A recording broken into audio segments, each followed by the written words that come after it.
బిడ్డ. హ్మ్. ఎందుకంటే బీసీలకు టికెట్ ఇస్తే గెలవలే అనుకో, హ్మ్. మేం బీసీ వాదం ఇంతకు బీసీలకు టికెట్ ఇస్తే మీ వోళ్ళు ఓటేయలేదు మరి మేమెట్లా ఇస్తామని చెప్పేసి ఉంటుండే. ఇప్పుడు ఓకే. తీన్మార్ మల్లన్న వాస్తవంగా లోపల అది నవీన్ యాదవ్ ఓడిపోతే బాగుండని ఉన్నది ఆయనకు గూడా. ఓకే. ఉంటేనే వాళ్ళని రేవంత్ రెడ్డిని బదనాం చేయొచ్చు అట్లా ఇట్లా అని. కానీ ఆ!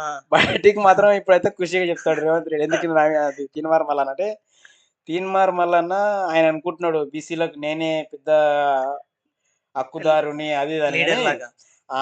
ఆయనను మించిన మనగాళ్ళుంటారు బీసీలలో. మన ఆర్ కృష్ణ అంటే ఆయన జీవితం మొత్తము బీసీల కోసమే పణంగా పెట్టిండు. బీసీల కోసమే ఫైట్ చేసిండు.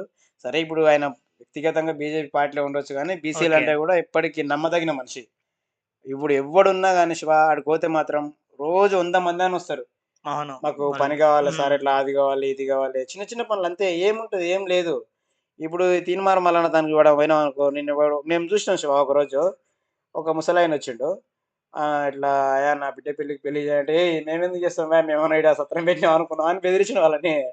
అంటే జస్ట్ ఓన్లీ ప్రచారం కోసమే చేసుకుంటాడు తప్ప రియల్‌గా అయితే చెయ్యడు.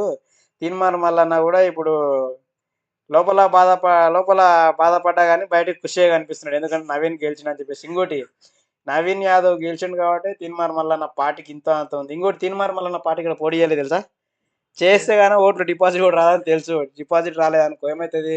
ఇంక నీదెక్కడ పార్టీరా భయ్! పార్టీని బొందబెట్టినట్టయితే ఆదిల్‌ని అని చెప్పేసి దూరం పోటీ చేయకుండా దూరంగున్నాడు. ఆహా! అయితే నిజంగా నేనేమనుకున్నా అంటే, అరే! తీన్మార్ మల్లన్న నిజంగా బీసీల కోసం కొట్లాడితే, నవీన్ యాదవ్ కోసం సరే పార్టీ పరంగా కాకపోయినా వ్యక్తిగతంగా పోయి నవీన్‌కి ఓటేయాలి. కనీసం యూట్యూబ్‌లోనన్నా చెప్తాడని అనుకున్నా గానీ అవన్నీ ఏవి చెప్పలేదు. సో, అంటే వ్యక్తిగతంగా నవీన్ యాదవ్ గెలవకూడదనే కోరుకున్నాడు. ఆ! బీసీలలో ఎమ్మెల్యేలు లేరనుకో హ్మ్.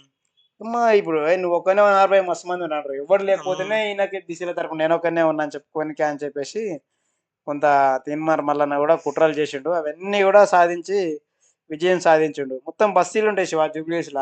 రిచెస్ట్ ఉంటారు. ఎమ్మెల్యేలు వీళ్ళంతా ఉండే ఏరియానే గానీ, చాలా మంది ఎమ్మెల్యేలు, బిజినెస్ మ్యాన్‌లు రేవంత్ రెడ్డి ఇల్లు గూడా జూబ్లీహిల్స్ ఏరియాలో ఉంటది. ఓకే. అవును. చాలా మంది ఎమ్మెల్యేలు ఉంటారు. మనకు తెలిసిన అందరూ గూడా.